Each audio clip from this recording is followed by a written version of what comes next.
breve resumen de la historia de la arqueología en México. Comienza en el siglo XVI, con la llegada de los españoles. Fue conquista y destrucción. Templos, esculturas, códices fueron reducidos a cenizas y a escombro, y de esos escombros se alzaron iglesias y otras edificaciones españolas. El material fue reutilizado y el objetivo fue borrar el pasado que ellos consideraban pagano. Como que en este punto está el inicio de la arqueología. Verán, con ellos llegaron civiles, exploradores, militares, cronistas y misioneros principalmente, que se encargaron de documentar directa o indirectamente todo de Nueva España. Y esto por medio de diarios, de cartas, de informes, de mapas, de pintura, de dibujos y demás. Existen varias personas, pero nos vamos a enfocar principalmente en tres que resultan relevantes hasta hoy en día. Recordemos que estamos en un resumen. El primero, Fray Bernardino de Sahagún. Él fue un misionero franciscano, autor de varias obras en náhuatl y en español, pero la que destaca principalmente es Historia General de las Cosas de la Nueva España. Es una fuente crucial hasta para los arqueólogos de hoy en día. Toribio de Benavente, mejor conocido como Motolinia, fue un misionero franciscano. Lamentablemente también es recordado por ser un evangelizador extremista, pero también por su trabajo. También recopiló trabajo en náhuatl y en castellano. Principalmente fue una especie de historiador de la Nueva España. Su trabajo hasta el día de hoy resulta importante para los etnógrafos, arqueólogos e historiadores. Se encargó principalmente de recopilar tradiciones y costumbres indígenas de esa época. El historiador y fraile dominico español, Fray Diego Durán, también resulta importantísimo. Él registró creencias, tradiciones, monumentos, objetos, y esto por medio de testimonios orales y escritos en lengua náhuatl. Entre su trabajo, el que más destaca, el más conocido, es Historia de las Indias de Nueva España e Islas de Tierra Firme. Pasamos al siglo XVII-XVIII. Aquí no tenemos una arqueología formal, pero aquí se sientan las bases de esa arqueología, con textos, con mapas, con recolecciones de piezas. Resurge el interés por el pasado indígena. Un grupo de elitistas criollos comienzan a coleccionar diversos artefactos y lo comienzan a juntar en un gabinete de curiosidades. Pero esto tiene un objetivo científico del saber del pasado, y esto no es casualidad. Recordemos, en Europa es el siglo del conocimiento, es el siglo de las luces, y estas ideas ilustradas afortunadamente llegaron a México e influyeron en las élites. Un ejemplo claro fue el hallazgo de la Coatlicue, diosa de la fertilidad mexica, en 1790, y en ese mismo año también se encontró la Piedra del Sol, mejor conocido como el calendario azteca, y fueron exhibida públicamente para que los estudiosos y las personas pudieran ver su grandeza y dar una interpretación, un estudio libre. Y entre los primeros estudiosos tenemos al matemático y astrónomo criollo Antonio de León y Gama, que fue uno de los pioneros en intentar dar una interpretación a la Piedra del Sol como un instrumento astronómico y de calendario. Siglo XIX, el nacimiento de la arqueología nacional, pero sin formalizar.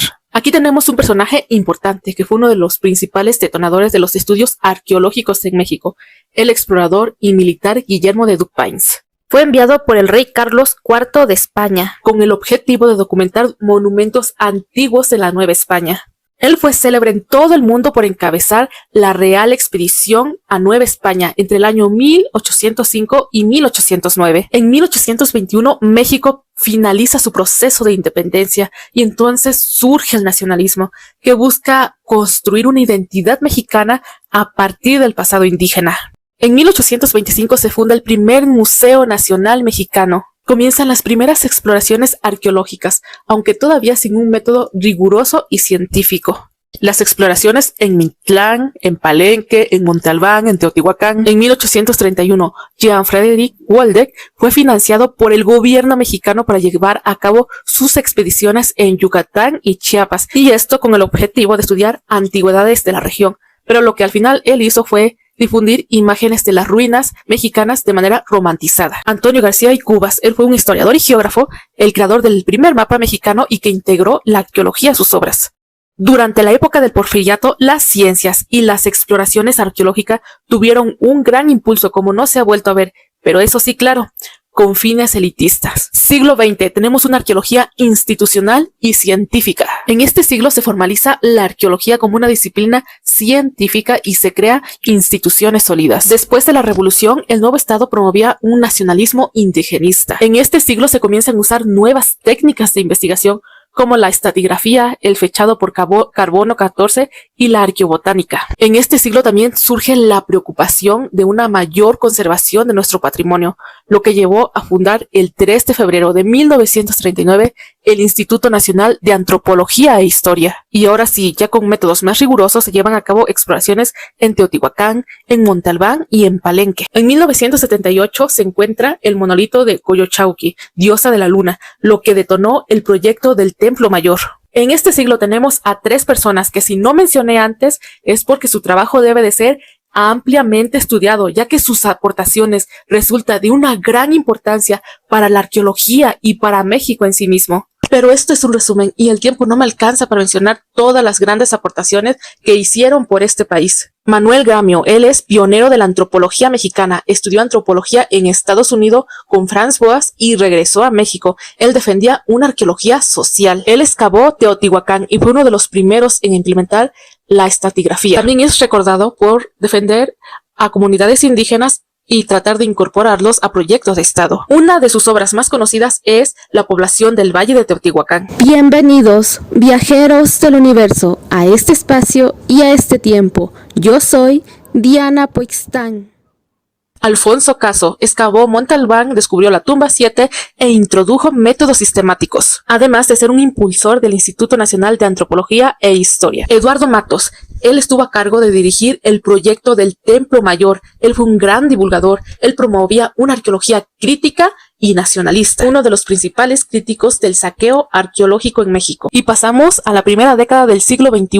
Aquí ya tenemos el uso de tecnología más avanzada, como el uso de LIDAR, detección remota con láser. Tenemos el uso de GPS, de drone, de modelado 3D, se presentan proyectos de conservación frente al desarrollo inmobiliario. Se llevan a cabo críticas del uso comercial del patrimonio. En arqueología se dan nuevos hallazgos en el Templo Mayor, se descubran cuevas sagradas en Teotihuacán, se logra el avance de exploraciones en Calakmul y otras ciudades mayas. En la segunda década tenemos una arqueología crítica que cuestiona la apropiación del pasado indígena por parte del Estado y se vuelven revalorizar los conocimientos indígenas. En arqueología tenemos hallazgos en Tlatelolco, bajo las zonas habitadas del suelo urbano, nuevas interpretaciones del juego de pelota mesoamericano y excavaciones en Cholula revelan estructura bajo la Gran Pirámide. Pasemos a la mitad de la tercera década. Y aquí tenemos una problemática: conservación del patrimonio o desarrollo económico. Aquí la arqueología entra en conflicto con el proyecto de infraestructura del gobierno, como el Tren Maya. Y aquí se impulsa el concepto de arqueología preventiva, y esto para mitigar el daño en obra de gran escala.